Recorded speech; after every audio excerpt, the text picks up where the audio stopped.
Selamat datang di channel Fakultas Misteri, channel yang membahas tentang kisah, kasus, dan kejadian-kejadian mengerikan lainnya.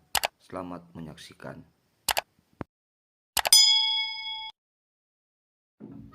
Namanya Oti Sanchez. Beberapa kali keluar masuk rumah sakit dengan diagnosa penyakit kejiwaan.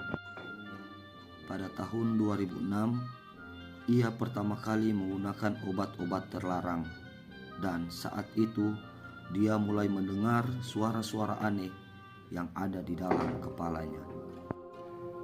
Awalnya suara-suara itu tidak mengganggu, namun lama-kelamaan suara itu mulai merusak hidup Oti. Dia mempunyai pacar yang bernama Scott Buchholz. Sudah berpacaran dengan Oti selama 6 tahun.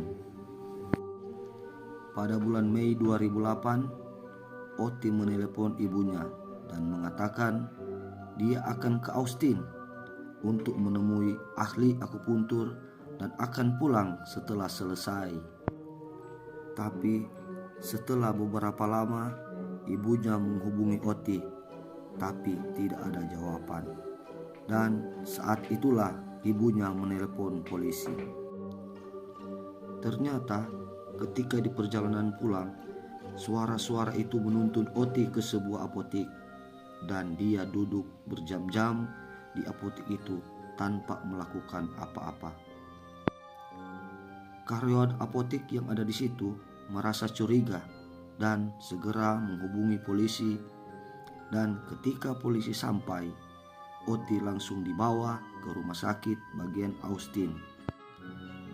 Sesampainya di rumah sakit, Austin didiagnosis mengidap skizofrenia, dan saat itu dokter memberikan Oti obat dan ia diperbolehkan untuk pulang. Seiring berjalannya waktu, halusinasi Oti mulai berkurang bahkan hilang saat mengkonsumsi obat yang diberikan dokter. Tapi setelah obat itu habis, Oti tidak mengkonsumsi obat itu lagi karena harganya terbilang mahal.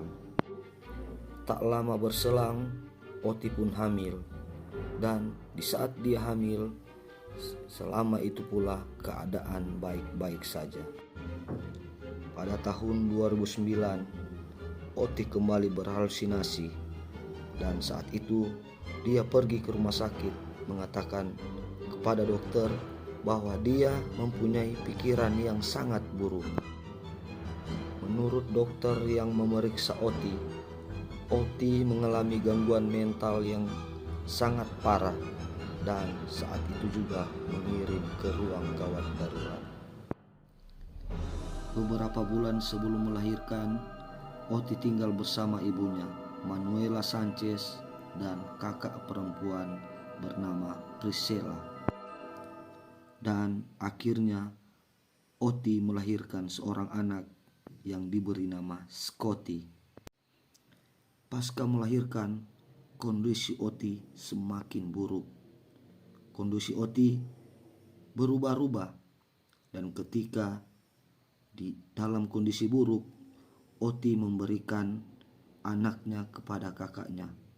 Dan menurut pacar Oti, ketika kondisi sedang baik, Oti menjaga anaknya layaknya seorang ibu normal. Pada saat bayi itu berumur 3 minggu, peristiwa naas itu pun terjadi. Pada tengah malam waktu setempat, kakak Oti menelpon 911 dan mengatakan ada hal yang mengerikan terjadi di rumahnya, di mana adiknya membunuh bayinya dan mulai memakannya. Polisi yang mendengarkan cerita itu langsung menutup telepon dan menuju ke tempat kejadian perkara. Ketika polisi tiba di tempat kejadian perkara, Oti pun langsung diamankan. Dan polisi tidak percaya dengan apa yang mereka lihat. Darah bercucuran di mana-mana dan Oti telah memakan otak, isi perut, dan jari anaknya. Setelah diinterogasi oleh psikolog, Oti mengatakan suara itu menyuruhnya untuk membunuh Scotty. Ada setan dalam perut saya dan ia akan keluar jika saya memakan Scotty pada jam 5 pagi. Setelah melewati pemeriksaan dan penyelidikan pada bulan Juni 2010, Oti dinyatakan tidak bersalah karena alasan gangguan mental akut. Menurut jaksa wilayah Amerika, ini jelas kejahatan yang mengerikan, tapi tidak pernah mempertanyakan kewarasan Oti Sanchez, karena kamu harus benar-benar gila untuk melakukan apa yang dilakukan wanita ini.